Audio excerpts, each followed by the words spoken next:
여느 때와 다름없던 한 자동차 도로. 갑자기 달리던 트럭이 휘청하더니 짐칸에 싣고 있는 내용물들이 한순간에 바닥으로 쏟아져 내린다. 그 광경을 지켜보던 사람들이 놀란 상태로 잠시 멈춰서 있다가 일제히 쏟아진 물건을 향해 달려들었다. 사람들이 우르르 몰리자 운전을 했던 트럭 기사도 놀란 표정으로 그들을 바라보고 있었다. 사람들이 물건을 훔치려고 몰려든 것일까? 도대체 이 사람들은 왜 이런 행동을 한 것일까요? 도대체 무슨 일이 있었던 것일까요? 구독, 좋아요 부탁드리면서 오늘의 사연 시작해 보도록 하겠습니다. 안녕하세요. 저는 BBC 다큐멘터리 PD인 올리비아라고 해요. 다양한 나라의 문화를 다루는 다큐멘터리를 20년 넘게 제작해온 베테랑 PD이지만 솔직히 말씀드리면 한국이라는 나라는 제게 그저 여러 아시아 국가 중 하나일 뿐이었습니다. 중국이나 일본처럼 오랜 역사와 전통을 가진 나라도 아니고 그저 급속한 경제 성장을 이룬 신흥국 정도로만 생각했죠.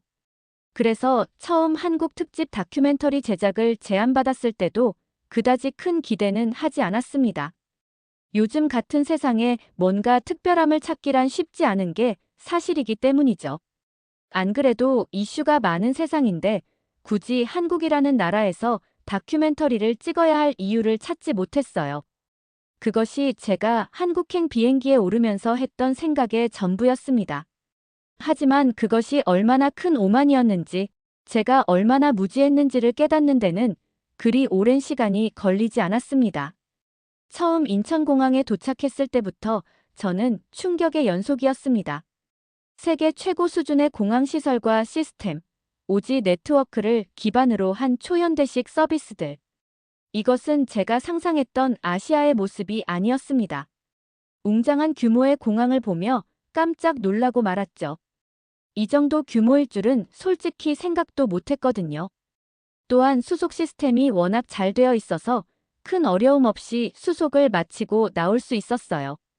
공항 안은 수많은 사람들로 붐비고 있었고 활기가 넘쳤어요. 이게 정말 아시아인가요?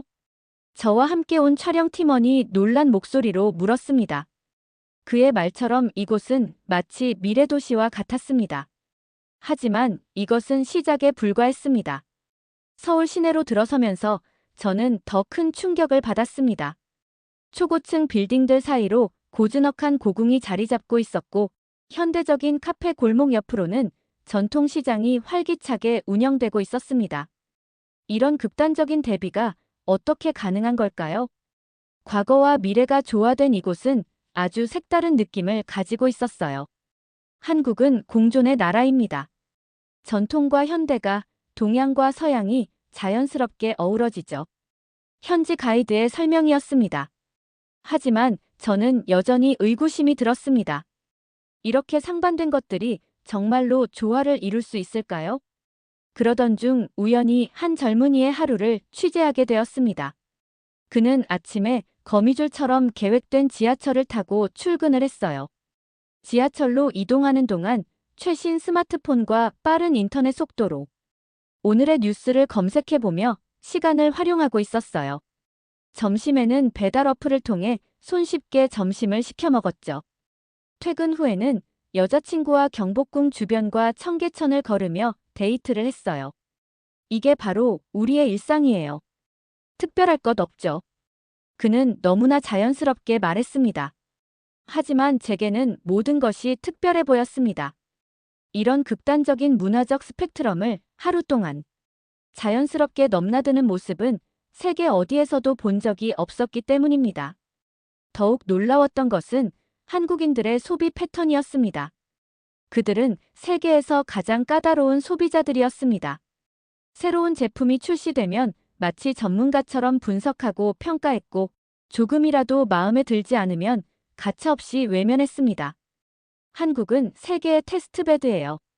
이곳에서 성공하면 어디서든 성공할 수 있죠.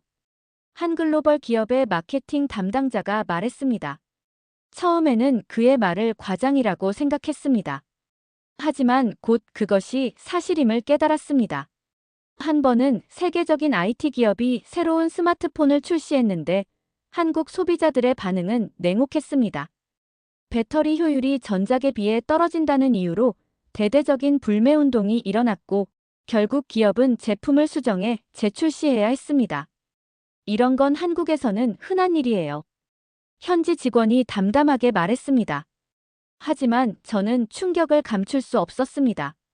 소비자들의 이런 까다로운 요구사항과 빠른 피드백은 결과적으로 기업들의 제품 완성도를 높이는 원동력이 되고 있었기 때문입니다. 하지만 정말 놀라운 것은 따로 있었습니다.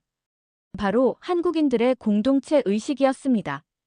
평소에는 특별해 보일 것 없는 모습을 보이지만 위기 상황이나 남을 도와야 될 상황이 생기면 믿기 힘들 정도로 강한 단결력을 보여주었습니다. 몇 달 전 LA 산불 현장에서 목격한 한인들의 모습이 바로 그것이었습니다. 그들은 자신들의 안전한 공간을 다른 이들과 나누고 있었고 심지어 위험을 무릅쓰고 구조 활동에도 참여하고 있었습니다. 처음에는 이런 모습이 이해가 되지 않았지만 한국에서의 취재로 인해 한국인들의 특성을 깨닫게 되면서 그 모습을 이해할 수 있게 되었던 것이죠. 한국인들은 지금까지 정말 끈질기게 생존해왔다고 해도 과언이 아닐 정도로 다사다난한 역사를 가지고 있었어요. 1900년대에는 30년이 넘도록 일제강점기 시절을 겪었지만 결국 굴하지 않고 해방을 맞았고 한국 전쟁의 폐허 속에서도 결국 똘똘 뭉쳐 나라를 일으켜 세웠어요. 또한 1990년대에 IMF라는 엄청난 경제 위기가 닥쳤지만 국민들이 금 모으기 운동을 하는 등 말도 안 되는 노력으로 나라를 일으켜 세웠더라고요. 그런 한국인들의 공동체적이면서 불굴의 의지가 그들의 DNA 속에 잠재돼 있는 듯 했어요. 그런 정신이 외국에서 산다고 해서 없어지는 게 아니었던 것이었죠. 우리는 함께 살아남아야 합니다. 그것이 우리의 방식입니다. 한 한인 자원봉사자의 말이 생각났어요. 그의 말은 단순했지만 그 속에 담긴 의미는 깊었습니다. 이것이 바로 제가 찾던 한국의 진정한 모습이었습니다. 이제 저는 이해하기 시작했습니다. 한국은 결코 작고 보잘것없는 나라가 아니었습니다. 그들은 극단과 극단 사이에서 놀라운 균형을 이루며 살아가고 있었고 그 속에서 세계가 주목할 만한 독특한 문화를 만들어내고 있었습니다. 한국은 모순의 나라입니다. 하지만 그 모순이 오히려 우리의 강점이 되죠. 한 문화평론가의 말이 제 귓가에 맴돌았습니다. 이제야 저는 그의 말이 무슨 의미인지 이해할 수 있었습니다. 이것이 바로 제가 지난 6개월간 경험한 한국의 첫인상입니다. 하지만 이것은 시작에 불과했습니다. 제가 진정으로 한국의 놀라운 면모를 발견하게 된 것은 그 이후였습니다. 지금부터 제가 경험한 진짜 한국 이야기를 들려드리겠습니다.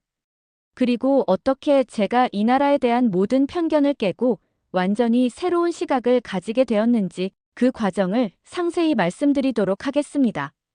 이것은 단순한 문화 충격의 이야기가 아닙니다. 한 사람의 세계관이 완전히 뒤집히는 과정이자 새로운 가치관이 형성되는 여정의 기록입니다. 제가 한국에서 첫 취재를 시작한 곳은 서울의 한 전통시장이었습니다. 현대화된 도시 한복판에 이런 재래시장이 살아남아 있다는 것이 신기했습니다. 더구나 그곳은 제가 예상했던 것과는 전혀 다른 모습이었습니다.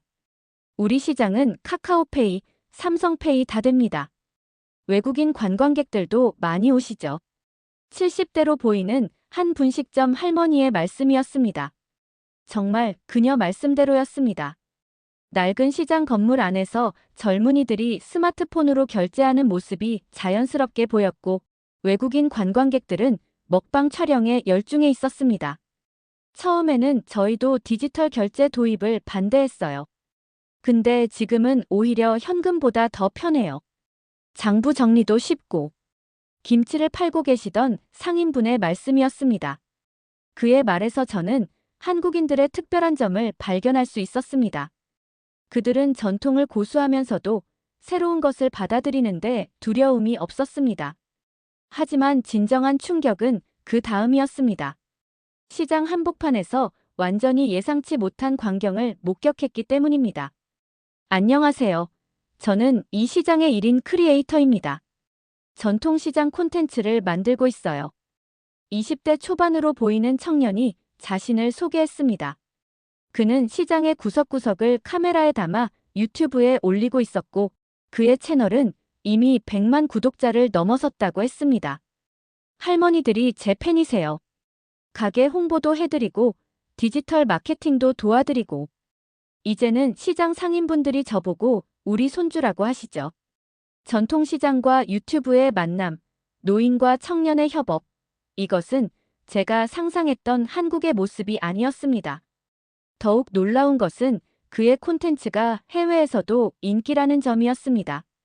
한국의 전통시장 문화를 담은 영상이 세계인들의 관심을 받고 있었고, 그로 인해 외국인 관광객들이 이 시장을 필수 관광 코스로 여기게 되었다는 것입니다.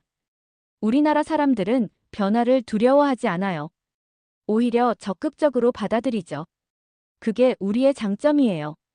시장 상인회 회장님의 말씀이었습니다. 그의 말처럼 이곳에서는 전통과 현대가 자연스럽게 공존하고 있었고, 그 과정에서 새로운 가치가 만들어지고 있었습니다. 다음으로 찾은 곳은 강남의 한 카페였습니다. 세계에서 가장 까다로운 소비자들이라는 한국인들의 모습을 직접 보고 싶었기 때문입니다. 손님들이 주문하신 아메리카노 드립니다. 원두는 에티오피아 예가체프고 로스팅은 이틀 전에 했습니다. 바리스타의 상세한 설명에 놀랐지만 더 놀라운 것은 손님들의 반응이었습니다. 이런 로스팅도 괜찮은 것 같네요. 오늘은 맛이 좀 더 깔끔한 것 같아요. 산미가 좋아졌어요. 일반 회사원으로 보이는 손님의 말이었습니다. 옆자리의 학생으로 보이는 젊은이도 커피의 향과 맛을 다양하게 즐기고 있었어요. 한국 손님들은 정말 까다로워요. 유행에도 민감해서 다양한 종류를 찾는답니다. 매장 매니저의 설명이었습니다.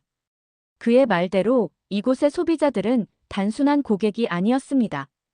그들은 마치 전문가처럼 제품을 분석하고 평가했으며 조금이라도 마음에 들지 않으면 바로 의견을 제시했습니다. 이뿐만 아니라 또 저를 놀라게 했던 것 중 하나가 바로 대체 커피였어요. 커피는 커피콩을 가지고 만들어지는데 세계적인 수요로 인해 공급이 따라가지 못하는 상황에 다다랐어요. 또한 기후 문제로 인해 수확량이 들쭉날쭉해서 가격이 치솟는 등 많은 문제가 생기고 있어요. 이런 문제를 해결하고자 대체 커피라는 걸 개발한 한국인 사업가가 있었어요. 다양한 농작물을 이용해 커피콩 없이 커피 맛을 내는데 성공한 것이죠. 또한 카페인이 아예 없어서 카페인 때문에 커피를 마시지 못했던 사람들도 마실 수 있는 커피였어요. 독자적인 기술력으로 이렇게까지 성장한 걸 보니 정말 대단하게 느껴졌어요. 특히 인상적이었던 것은 SNS의 영향력이었습니다.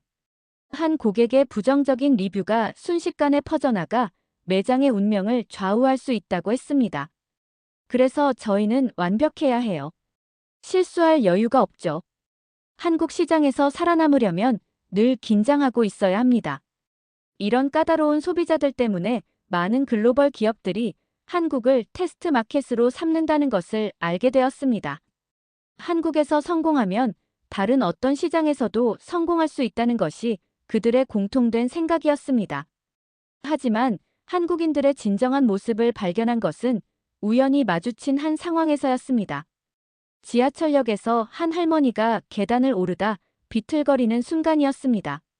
순식간에 주변에 있던 모든 사람들이 할머니를 향해 달려갔습니다. 바쁜 출근길이었음에도 불구하고 누구의 지시도 없이 자연스럽게 도움의 손길이 이어졌습니다. 괜찮으세요? 천천히 가시죠. 제가 모시고 올라가겠습니다. 서로 모르는 사람들이었지만 그 순간만큼은 마치 오랜 이웃처럼 행동했습니다. 더욱 놀라웠던 것은 그 후의 모습이었습니다. 할머니가 안전하게 계단을 오른 후 사람들은 마치 아무 일도 없었다는 듯이 각자의 길을 갔습니다. 과시도 보상도 바라지 않는 순수한 도움이었습니다. 한국인들은 공동체 의식이 강해요. 평소에는 각자 바쁘게 살지만 누군가 도움이 필요한 순간에는 하나가 되죠. 오지랖이 넓다는 말도 많이 하는데 타인을 배려하는 모습이 아닐까 해요. 현지 가이드의 설명이었습니다. 그의 말처럼 한국인들은 이해하기 힘든 양면성을 가지고 있었습니다. 이런 경험들이 쌓여갈수록 저는 점점 더 한국이라는 나라에 매료되어 갔습니다. 표면적으로 보이는 모습과 실제는 너무나도 달랐고 모순된 것처럼 보이는 특성들이 오히려 강점으로 작용하고 있었기 때문입니다. 한국인들의 성격도 마찬가지였습니다. 그들은 때로는 개인주의적이었다가도 순식간에 놀라운 단결력을 보여주었습니다. 치열한 경쟁 속에서도 서로를 배려하는 마음을 잃지 않았고 빠른 변화 속에서도 전통의 가치를 지켜나갔습니다. 우리는 늘 변화해왔고 앞으로도 계속 변화할 거예요. 하지만 그 속에서도 잃지 않는 것들이 있죠. 그게 바로 우리의 정체성이에요. 한 문화평론가의 말이 제 마음에 깊이 와닿았습니다. 그의 말처럼 한국은 끊임없이 변화하면서도 자신만의 색깔을 잃지 않는 특별한 나라였습니다. 제가 한국에 대한 진정한 이해에 도달하게 된 것은 뜻밖의 사건 때문이었습니다. 한국에서의 마지막 취재를 앞두고 있던 어느 날 갑작스러운 폭우로 서울이 마비되는 상황이 벌어졌습니다. 시간당 100가 넘는 폭우가 쏟아졌고 도로는 순식간에 강이 되어버렸습니다. 지하철은 운행이 중단되었고 도시 전체가 혼돈에 빠진 것 같았습니다. 저는 마침 강남역 근처에서 취재를 마치고 돌아가는 길이었습니다. 이러다 도시 전체가 물에 잠기는 것 아닌가요? 함께 있던 현지 스태프에게 물었습니다. 하지만 그의 대답은 의외였습니다. 걱정 마세요. 우리는 이런 상황에 익숙합니다. 곧 시민들이 움직일 거예요. 그의 말이 끝나기도 전에 놀라운 광경이 펼쳐지기 시작했습니다. 주변 상점들이 일제히 문을 열고 피해 시민들을 받아들이기 시작했습니다. 심지어 고급 백화점과 호텔까지도 로비를 개방했습니다. 여기서 비 그칠 때까지 쉬다 가세요.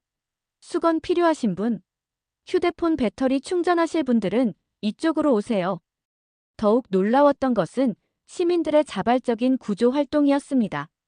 젊은이들이 앞다투어 물에 잠긴 지하철역 입구로 뛰어들어가 노인들을 부축해 나왔고 택시 기사들은 요금을 받지 않고 승객들을 안전한 곳까지 이동시켜 주었습니다. 이런 모습이 바로 우리의 진짜 모습입니다. 옆에 있던 카페 주인의 말이었습니다. 그는 무료로 따뜻한 음료를 나눠주고 있었습니다. 갑자기 비명소리가 들렸습니다.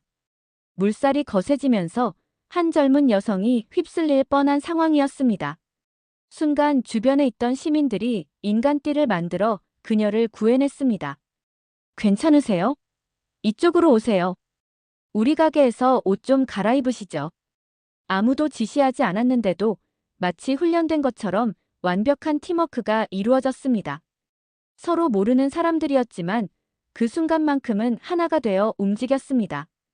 이게 바로 한국인의 저력입니다. 위기의 순간에는 하나가 되는 거죠. 촬영 감독의 말에 저는 깊이 공감했습니다. 그동안 봐왔던 한국인들의 모습이 새롭게 다가왔습니다.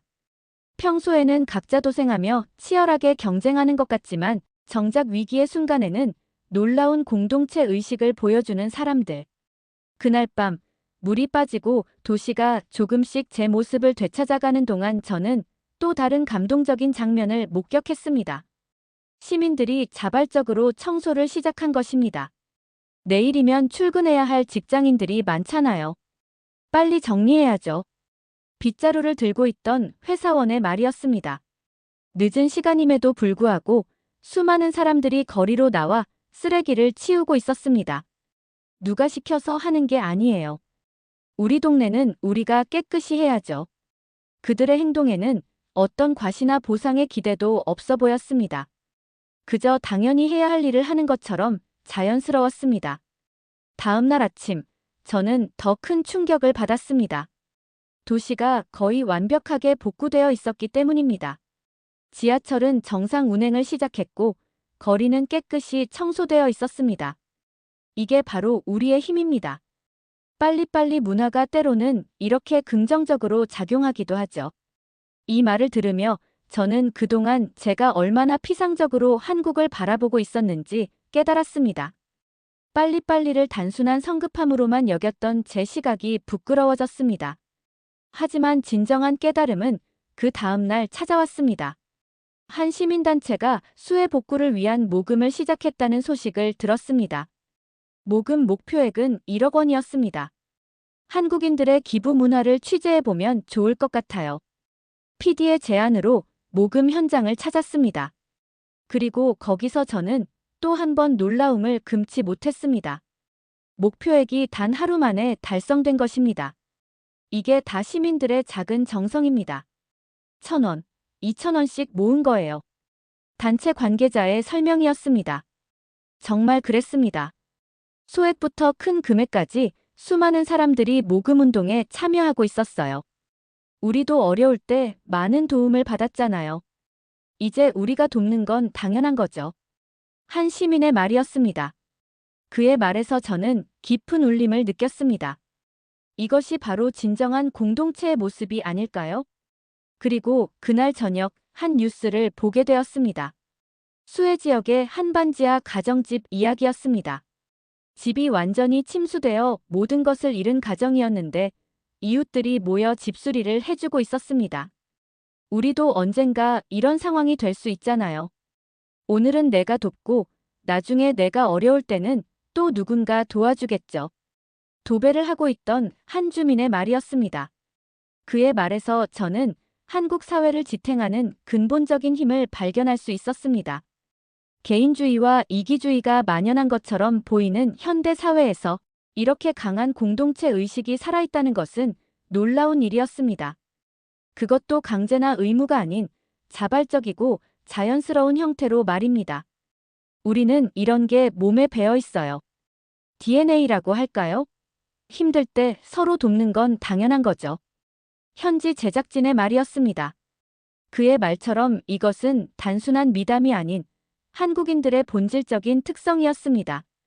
이런 경험들을 통해 저는 마침내 한국이라는 나라의 진정한 모습을 이해하게 되었습니다. 겉으로 보이는 화려함이나 경제적 성공 이면에 있는 더 근본적인 힘을 발견한 것입니다.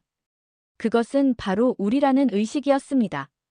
극단적인 개인주의와 치열한 경쟁 속에서도 결코 잃지 않는 공동체 의식, 그리고 그것을 자연스럽게 실천하는 힘. 한국인들은 참 이상해요. 평소에는 각자 도생하면서도 정작 중요한 순간에는 하나가 되죠. 이런 나라가 또 있을까요? 동료 기자의 말처럼 한국은 모순된 것처럼 보이는 특성들이 오히려 시너지를 내는 특별한 나라였습니다. 그리고 그것은 단순한 우연이 아닌 오랜 역사와 문화 속에서 형성된 그들만의 독특한 정체성이었습니다. 빠른 변화와 발전 속에서도 잃지 않은 그들만의 가치가 있었던 것입니다. 이제 저는 확신할 수 있습니다. 한국이 이토록 빠르게 성장하고 세계적인 문화, 강국으로 자리매김할 수 있었던 것은 결코 우연이 아니라는 것을요. 그들이 가진 특별한 DNA, 즉 개인의 성취와 공동체의 가치를 동시에 추구할 수 있는 능력이 바로 그 핵심이었습니다. 우리는 급할 때 뭉치고 어려울 때 더 강해지는 민족이에요. 그게 우리의 힘이죠. 이제 저는 이 말의 진정한 의미를 이해할 수 있습니다. 그리고 그것은 제 인생에 있어 가장 값진 깨달음이 되었습니다. 한국에 올 때까지만 해도 별 볼 일 없을 것만 같았는데 막상 경험한 한국은 제 예상을 완전히 뛰어넘는 곳이었어요. 멋진 다큐멘터리를 제작할 수 있을 것 같았어요. 그렇게 좋은 경험을 가지고 저는 미국으로 돌아가는 비행기에 몸을 실었어요. 얼마 후 한국에서 제작한 다큐멘터리 편집이 완료되었어요. 방영이 시작되었고 긴장된 마음으로 결과를 지켜보고 있었어요. 갑자기 담당 PD가 저에게 소리를 치는 거예요. 놀라서 무슨 일이냐고 물었더니 시청률이 대박이 났다고 하더라고요. 한국의 관심이 이렇게 많은 줄은 상상도 못했었어요. 제가 또 한 번 우물안 개구리가 되는 순간이었죠. 이미 미국에서는 한국에 대한 인지도가 꽤 높고 관심이 많은 상태였어요. 유튜브에서는 한국을 칭찬하는 글과 한국인들에게 도움을 받은 이야기들이 댓글로 달리기 시작했어요. 92년 LA 폭동 당시 한국인들에게 보호를 받았던 꼬마가 커서 경찰이 되어 지금은 본인이 그 보답을 하고 있다는 글은 매우 인상적이었어요. 이번 산불이 났을 때 한인들에게 기부품도 받고 많은 도움을 받아서 감사했다는 글은 제 가슴을 뭉클하게 만들었죠. 이런 글들이 아주 많이 달렸어요. 이미 한국인들은 꽤 많은 영향력을 보여주고 있었어요. 한국인들은 제가 생각했던 것보다 더 대단한 사람들인 것 같았어요. 이것을 계기로 한국과 관련된 또 다른 특집을 기획하려 해요. 한류를 주제로 제작해 보려고 해요. 아직 기획 단계지만 더욱 재미있는 작품을 만들 수 있지 않을까 기대하고 있어요. 혹시나 제 사연을 들으신다면 댓글로 재미난 사연을 많이 적어주신다면 기획에 많은 도움이 될 듯 합니다. 한국에 방문할 날을 고대해 봅니다. 재미있게 보셨나요? 오늘의 사연은 여기까지입니다. 아직까지 한국을 잘 모르는 사람들도 많고 그저 동양의 작은 나라라고만 치부하는 사람들도 많다고 합니다. 하지만 우리나라에 여행을 와보거나 공부를 해본 사람들은 우리나라의 대단함에 놀란다고 하죠. 우리의 부모님들이 고생해서 일궈낸 대한민국이 자랑스럽습니다. 다들 건강관리 잘 하시길 바라며 더 재미있는 영상으로 찾아뵙겠습니다. 구독, 좋아요 부탁드립니다. 시청해주셔서 감사합니다. 이야기 보따리였습니다.